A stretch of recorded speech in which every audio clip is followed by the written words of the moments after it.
Il est 6h52, c'est déjà demain. Bonjour Frédéric Simotel. Bonjour Adrien. La communauté internationale et Internet se mobilisent autour de cette catastrophe au Népal dont on parle beaucoup ces derniers jours pour notamment retrouver les rescapés. Google, Facebook ont mis en place des outils. Expliquez-nous comment ça marche ces outils. Oui, Google a simplement, alors on sait qu'il y a des numéros verts et tout ça, on en parle beaucoup, mais la communauté Internet en effet se mobilise. Alors Google a ressorti un outil qu'ils avaient déjà utilisé qui s'appelle Google Person Finder et il l'avait lancé lors du séisme en Haïti en 2010. Oui. Alors le principe, on va sur Google Person Finder, on va taper le nom de la personne que l'on recherche et là on va avoir une liste de noms parce qu'évidemment il peut y avoir des homonymes. On clique sur le nom et là on va avoir tout un tas d'informations, mais surtout le statut de la personne. Alors est-ce qu'elle-même s'est signalée en disant je vais bien ou je suis hospitalisé à tel endroit, ou alors est-ce que ce sont les services de sécurité qui ont accès aussi à cette base et qui vont pouvoir signaler ainsi l'état de la personne si on l'a retrouvée, si on est toujours sans nouvelles. Alors il faut savoir que les accès Internet c'est compliqué aussi en ce moment au Népal, et bien on peut le faire aussi par SMS.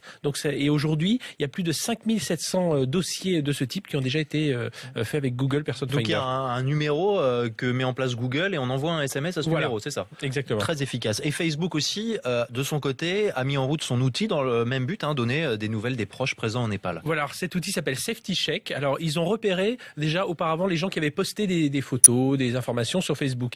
Donc elles sont géolocalisées et là ils vont leur envoyer, s'ils ont leur numéro de mobile, une notification sur le mobile et la personne va juste répondre en disant je vais bien ou je suis hospitalisé à tel endroit ou je suis en sécurité. Donc ça permet, et là Facebook s'occupe d'envoyer l'information directement sur le mur de la personne ou vers le fil d'actualité de tous ses contacts, de tous ses amis. Donc ça permet de rassurer tout le monde. Alors c'est certain, c'est dans un univers plus privé puisqu'il faut être abonné à Facebook, mais bon, Facebook aujourd'hui c'est plus d'1 milliard d'utilisateurs, donc ça rend pas mal de services. Il y a évidemment aussi des pages Facebook dédiées à la catastrophe où on remplit tout un tas d'informations. Et puis il y a évidemment Twitter qui permet aussi de donner des nouvelles. Oui, Twitter évidemment s'est manifesté. On sait que le hashtag Népal, le hashtag Earthquake Népal a été utilisé plus de 1,5 million de fois. Donc là les gens soit se manifestent, soit demandent des informations. Mais on sait qu'Internet aussi c'est une grande communauté et il y a une communauté qui a mis en place une page wiki. Vous savez, sur le principe de Wikipédia, cette encyclopédie. Et bien là c'est une page wiki où on va voir tout un tas d'informations. Alors l'accès à des bases de données avec la liste des noms, des rescapés, des gens hospitalisés, etc.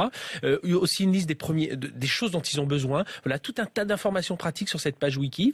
Et puis il y a une autre communauté qui s'appelle Humanitarian OpenStreetMap. Alors eux ils récupèrent des images satellites des endroits accidentés et toutes les 2-3 heures ils vont les mettre à jour pour permettre aux gens de savoir quelles sont les routes coupées, quels sont les bâtiments effondrés, ou est-ce qu'il y a des centres de secours pas loin de là où ils se trouvent. Donc on voit vraiment toute la communauté Internet qui se mobilise autour de cette catastrophe. Et la première fois que ça a été utilisé, c'est en Haïti essentiellement. Surtout en Haïti. Pour Google, c'est en Haïti. Après, les bases de données, c'était utilisé, mais aujourd'hui, Internet est tellement répandu que vraiment, comme OpenStreetMap, c'était quelque chose qui était dans une petite communauté. Aujourd'hui, on voit toutes les grandes organisations humanitaires utilisent ces bases de données. Donc, on voit vraiment cet outil Internet qui devient qui remplit tout son sens. Un service précieux, très utile, évidemment, pour les gens qui se trouvent sur place, pour les familles, vous venez de le dire, et puis pour les humanitaires, là aussi, vous venez de le dire, au travail sur place, pour ceux qui ont déjà pu accéder à la zone. Merci beaucoup, Frédéric, pour ces informations. Je vous rappelle que RMC se mobilise après cette catastrophe, se mobilise aux côtés d'Action contre la faim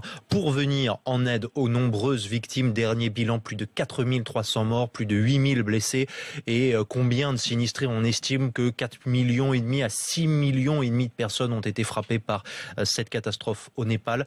Tous vos dons, c'est très simple. Vous allez sur notre site rmc.fr, vous allez voir la bannière. C'est une marche à suivre très simple et les dons sont très utiles, très précieux face à cette catastrophe de très grande ampleur qui a donc frappé le Népal. Merci beaucoup Frédéric. À demain.